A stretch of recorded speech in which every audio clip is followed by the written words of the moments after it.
Hello people, അപ്പം ഞാൻ ഇന്ന് എൻ്റെ ബർത്ത്ഡേ ഡ്രസ്സ് എടുക്കാൻ പോവാണ്. അതിൻ്റെ ഒരു ഷോർട്ട് വീഡിയോ ആണ്. The theme was red. എനിക്ക് റെഡ് കളർ ഡ്രസ്സ് ഇല്ലാത്തതുകൊണ്ട് റെഡ് ഡ്രസ്സ് നോക്കിയായിരുന്നു, ബട്ട് ഒന്നും ഇഷ്ടമായില്ല. പിന്നെ നമ്മളൊരു പാനിപ്പൂരി കഴിച്ചു. നല്ല മഴയായിരുന്നു, അപ്പം നമ്മൾ വിചാരിച്ചു പാനിപ്പൂരി കഴിച്ചിട്ട് ബാക്കി ഷോപ്പ് ചെയ്യാമെന്നുള്ളത്. പിന്നെ എൻ്റെ റൂംമേറ്റിന് അവൾക്കൊരു ബ്ലൗസ് എടുക്കണമായിരുന്നു. അപ്പം നമ്മൾ അതെങ്കിലും നടക്കട്ടെ എന്ന് പറഞ്ഞിട്ട് ഈ ഷോപ്പിലോട്ട് പോയി. ഇവിടെ അവർ ബ്ലൗസ്, നമുക്ക് ഇഷ്ടമുള്ള ബ്ലൗസ് എടുത്ത് വിത്തിൻ 1 hour നമുക്ക് സ്റ്റിച്ച് ചെയ്ത് തരും. അല്ലെങ്കിൽ ജസ്റ്റ് അൾട്രേഷൻ മാത്രമാണെങ്കിൽ വിത്തിൻ 5 minutes അത് കിട്ടും. പിന്നെ ഈ കാണുന്നതൊക്കെ അവിടുത്തെ പുറത്തുനിന്ന് വരുന്നവർക്കാണെങ്കിലും വേറെ ഏതെങ്കിലും സ്ഥലത്തു നിന്ന് വരുന്നവർക്കാണെങ്കിലും വാങ്ങിക്കാൻ പറ്റുന്ന കൈൻഡ് ഓഫ് സുവനീസാണ്. പിന്നെ ഇവിടെ ഞാൻ ലബൂബൊക്കെ കണ്ടു. അത് ഒറിജിനൽ ആണോ എന്ന് ചോദിച്ചാൽ എനിക്കറിയില്ല. ഞാനതിൻ്റെ പ്രൈസും ചോദിച്ചില്ല, because I am not interested.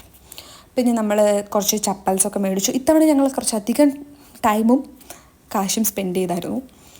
കാരണം ഇപ്പം നമ്മൾ പോയപ്പം നല്ല സെലക്ഷൻസും ഉണ്ടായിരുന്നു. ഒരുപാട് അഫോർഡബിൾ ആയിട്ടുള്ള റേഞ്ചിൽ ഒരുപാട് സാധനങ്ങൾ വാങ്ങിക്കാൻ പറ്റി. പിന്നെ റെഡ് ഡ്രസ്സ് എന്ന് പറഞ്ഞിട്ട് ഞാൻ എടുത്തത് ഒരു പിങ്ക് തീമിലുള്ള ഡ്രസ്സായിരുന്നു. നമ്മളങ്ങനെ കൈ നിറച്ച് സാധനങ്ങളൊക്കെ അയച്ചാൽ തിരിച്ച് റൂമിലോട്ട് എത്തിയപാടേ നമ്മൾ ട്രയലൊക്കെ ചെയ്ത് നോക്കിയായിരുന്നു. അതാണ് ഈ കാണുന്നത്. ദാറ്റ്സ്